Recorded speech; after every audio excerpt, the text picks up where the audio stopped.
Hey guys, Mike Volkin here with Freelancer Masterclass. Be sure to subscribe to this channel, just a quick plug.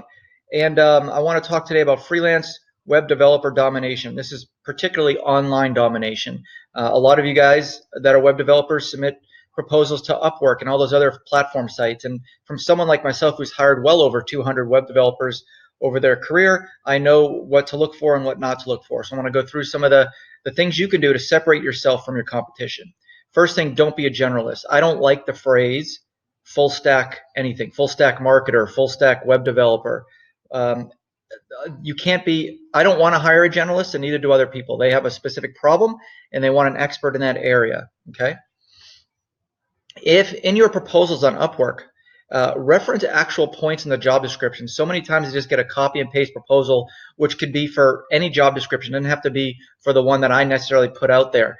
So from someone who hires a lot of web developers, I'll tell you the first thing I do is I hit that archive button on Upwork, which means that you are no longer in contention for my job. When I get a proposal that is obviously a copy and paste, doesn't reference anything in the job, and it doesn't ask me any questions that are relevant to the job, and especially those extra questions that you can ask as a job poster at the end, and they're not even filled in, or they give like a one-word answer like "call me" or something like that, which is 2 words actually, but you know what I mean. So at least take the time, 5 seconds, to read through the job description fully and just reference at least one actual point, so I know that you read the job description, you understand it. Another one is have a segmented portfolio. If the job post is for a WordPress work, then have a portfolio showing just that. So many times I get a link to a portfolio and I'll go check it out and it has nothing to do with what I'm doing. It might be BigCommerce or Shopify portfolio. Like, check out my web design work on Shopify. It's like, I'm talking about WordPress. Why are you sending this to me? So have a segmented portfolio and send the user to that particular portfolio, and you can reference the other portfolios, but the main portfolio on the landing page you send me to should be the one that's relevant to my job. That is a common mistake I get from a lot of web developers. They just send me to some page with like 80 projects to look through, and I'm supposed to sort through the ones that are relevant to me. Make it easy on me, the job poster, and spoon feed me when it comes to that. Address the most common pain points clients have with web developers. I read a study, I looked for it and I couldn't find it, so I don't know where it went.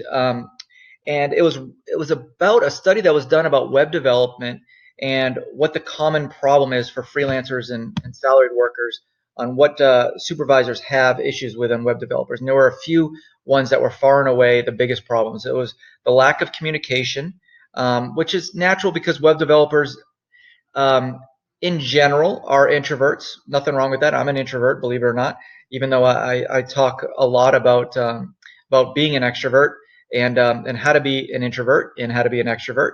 But I am an introvert by nature, and so are web developers. They spend a lot of time in front of their computer, and the internet is usually their best friend. So they usually don't communicate to their clients well. So that is something that you can do when you're filling out a job description or filling out a job proposal. You should put in the description that you are a great communicator. If you are, don't lie. Another common pain point is slower response times. A lot of times coders like to keep their head down and just type. Okay, so address the fact that you like to check your email 3 or 4 times a day. That would go a long way. And also, layman's term language is a big pain point. A lot of times when I'm talking to clients or web developers as a client, they say all this stuff like, oh, you have to install the JS node on your dedicated hosting file and give me that FTP access. And it's like, you know what? I don't know what you're talking about. Okay. So talk in layman's terms to clients, and you want to make sure that when you're filling out a job description, or I'm sorry, again, I did that. When you're filling out a job proposal, put in your description that you're a great communicator, you have good response times, and you don't worry about knowing too many techie stuff, because I like to talk in layman's terms, that kind of thing. Okay. So address how you deal with their data security. Data security is a hot button for every client. They always want to know, hey, if I give you my username and password, how are you going to deal with keeping that secure?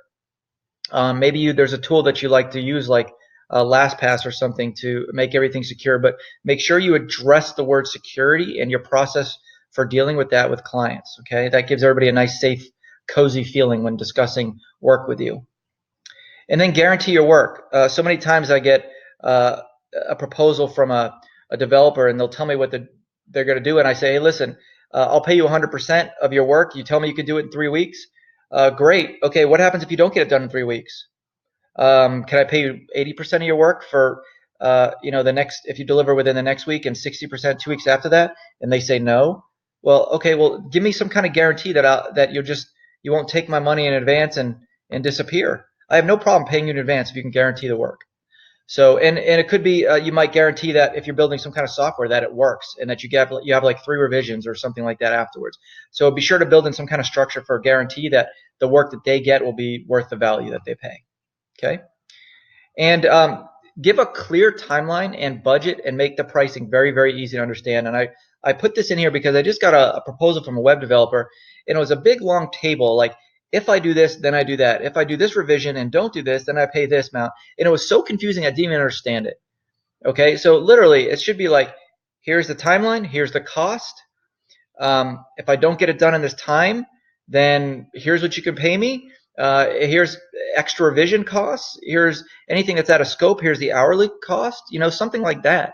Make it super easy to understand, very clear. I don't have to wade through paragraphs of information to find it. It's best to put that kind of stuff in tabular format. Okay? And tell them that you're not the low price leader for a reason.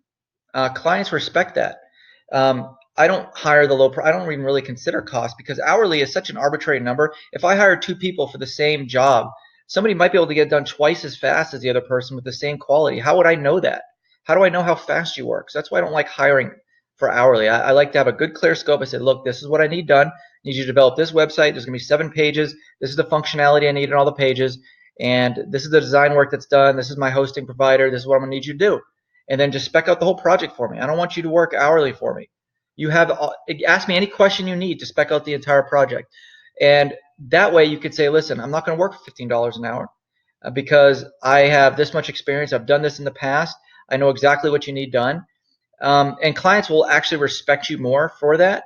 If you want to work with clients that want a low price leader, go to Fiverr or some other quote unquote garbage site like that, where people are specifically looking for the low price leader. I'm telling you, if you're in the US, Canada, Australia, any first world country type of country, you're not going to win, because there's somebody always in India or Philippines or something that's going to, Bangladesh, Pakistan, that's going to work for $5 an hour and do the job that they do and the standards that they have.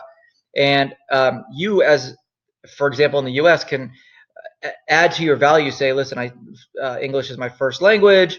I'm in your time zone. All that kind of stuff that adds value that people will be willing to pay more for. So I hope that you can dominate being a web developer freelancer, no less, which is the best job in the world, being a freelancer, with these tips I give you. Okay, good luck.